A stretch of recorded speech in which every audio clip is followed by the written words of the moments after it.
You're watching the Money and Wealth Show. I'm Sterling Fox, and it's a real pleasure this week to be joined by Bob Hoye from the Institutional Advisors. Bob is the editor and chief strategist with this outfit that's been around for decades now, Bob. Yes.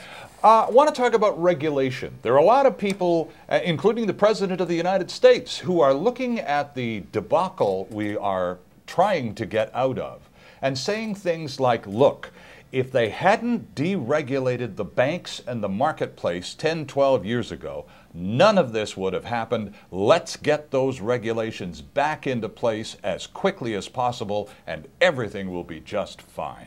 Dream world stuff of the first order. For example, after the 1929 crash and in the early 1930s, those in government and those in the investment business knew that the bust was due to the boom. So then they came up with the security, in the States, best to talk about there because it's best to stay in the lead economy.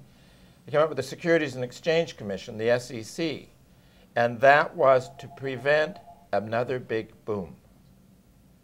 They also came up with Glass-Steagall Act, which was to prevent the commercial banks from playing in Wall Street, and that would prevent a big boom. Right. Then outside of government, in 1934, Graham and Dodds published their book on investments, and it showed how stupid the pension fund managers were in the 1929 boom. So the whole point of Graham and Dodds' analysis was to prevent another 1929 boom. Then we should also look at the malfeasance side, where some criminal activities were discovered. For example, the Bernie Madoff Ponzi scheme. Sure. Okay.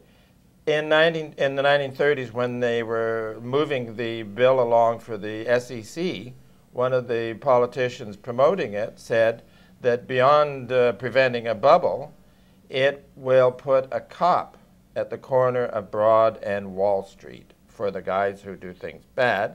Then, of course, you had this boom, and about 7 or 8 years before they discovered the Ponzi scheme that Madoff carried on, there was a whistleblower went to the SEC and said, what this guy is doing is impossible, look into it. The SEC didn't look into it. So by that definition, the SEC was a failure. It did not prevent another 1929 bubble, and it did not prevent the malfeasance that goes with a bubble. So then we want to step to the Glass-Steagall Act, which separated The banking activities. banking Right. activities Okay. from playing in Wall Street. Sure. But then all the banks, it was so much fun, they had to play in Wall Street. So then the Glass-Steagall was taken off the books. But it's happened before. In 1720, the House of Commons in England passed an anti-bubble act. Guess when they took it off the books? In 1772, just in time for the next big freaking bubble. So they do the same things each time. So you're saying that bubbles are inevitable just Yeah. as a consequence, a byproduct of the capitalist system, for lack of a better term. It's part of the markets. And you have a record of huge speculations going all the way back to Roman times. They might have been in mortgage securities then. And you also have an example of governments responding to the hard crash by coming out with New Deal things. There is a book called The New Deal in Old Rome, and they did it all. They did everything that Roosevelt did, and then policymakers this time around are doing the same things. More assistance to this, more assistance to that.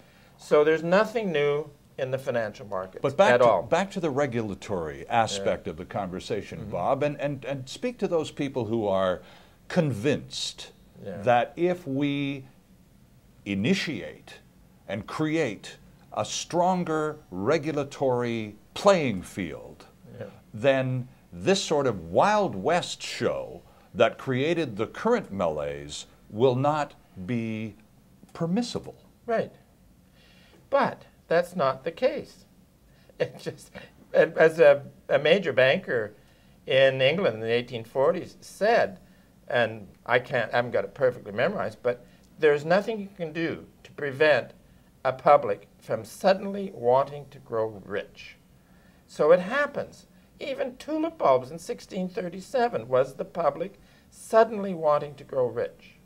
So there's nothing you can do. And even on the tulip bulbs, the authorities then in Amsterdam, which was the center of the commercial and financial world, Definitely. said that those bulbs are, they're not defendable contracts.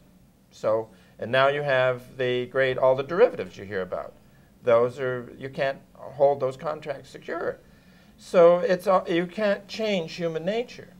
But then you cannot change those who, after a bust, say that you've got to slam all the barn doors shut. Right. Because after every one of those previous 5 bubbles, the authorities have come in with measures to prevent another bubble. Then 50, 60, or 70 years later, there'll be another one. Mm-hmm. So it's the way it works. And the interesting thing, Stirling, is that the textbooks, all the interventionist textbooks, have been based on no history whatsoever. It's been based essentially on the idea that a power can manage people. And then that power then gets to be able to invent credit out of thin air.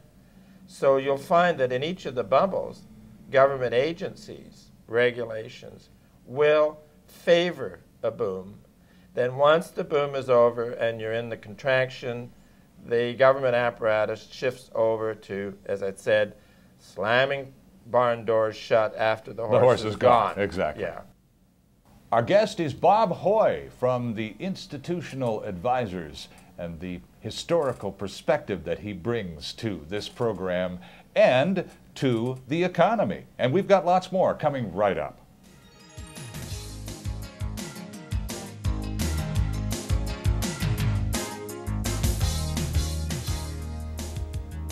Hi, I'm Larry Ray, Chairman and CEO of Molycorp Gold Corporation, a company focusing on specialty metals, gold, copper, and platinum palladium.